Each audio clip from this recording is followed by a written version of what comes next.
G'day gamers and welcome to today's edition of the Gaming News Reactions Opinions, the show where, well, it's going to be a bit different today because, I mean, we could go on and talk about how EA and Battlefront and all these microtransactions and now they're backpedaling on it, but we all know about that and we've probably all read about it. What I want to talk today is about a source of mine. Yes, I've got a source, has just given me a vomit of an email of all this amazing information coming out from Capcom, PlayStation experience.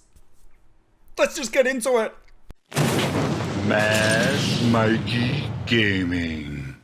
That's right, gamers. A bit different today. I have actually had one of my sources that needs to remain anonymous because obviously to protect them and potentially just everything out there. So guys, if you do go on to like today's video, don't forget, give it a thumbs up. And don't forget to ring a ding ding ding ding that bell so that you never miss any videos of Mad Mikeey Gaming. So as I said, look, this is coming from an actual Capcom PR guy. Now this first bit, Resident Evil 2, the remake, has been announced that there's going to be some new information coming out very soon, and it's actually going to be in the perspective of the third person, aka Resident Evil 4 through 6.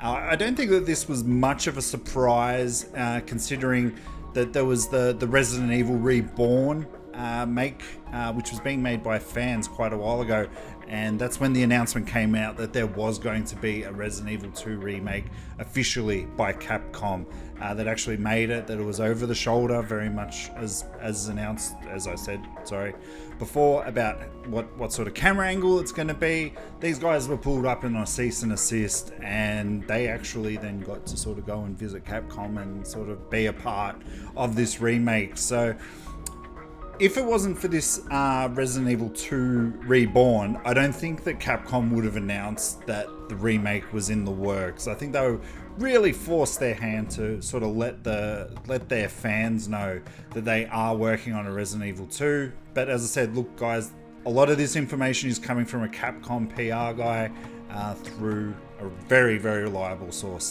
This source gives me a lot of information, but it's stuff that sort of gets announced the next day when I do sort of find out. So a lot of the stuff that I do talk about is actually from this source, so it's a trusted one. Also, at PSX, so the PlayStation experience, which is due to start next month, which is basically just a big PlayStation extravaganza. It's on the cards that Devil May Cry 5, that's right, not 2, and Soul Calibur 6 are going to be announced at PSX this year. And for Soul Calibur 6, it's going to be coming to PlayStation 4, Nintendo Switch, and PC. No word on whether there's going to be an Xbox One coming out at the moment. We know that Capcom do sort of have that relationship now with PlayStation, where we saw with Street Fighter, so you're getting a lot of the fighting games exclusively on the PlayStation, which I kind of hate, but just bring out games onto everything.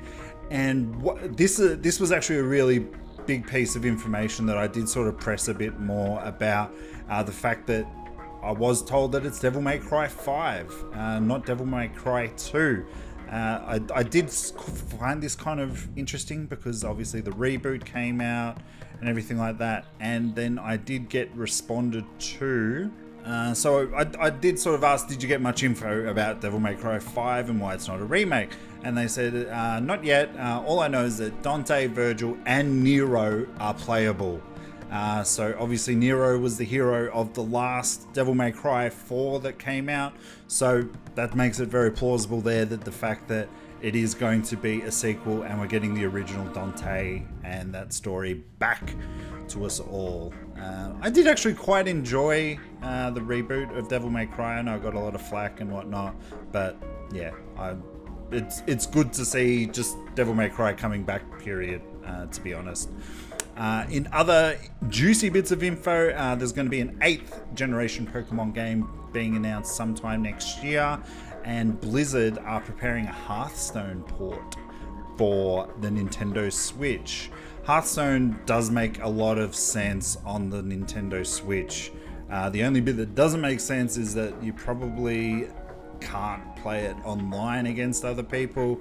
Looks like it's going to be a handheld at home kind of game.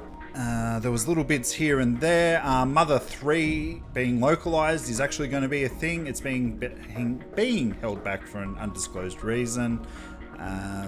So not much there, but by the sounds of it, they are working on a Mother 3, aka Earthbound.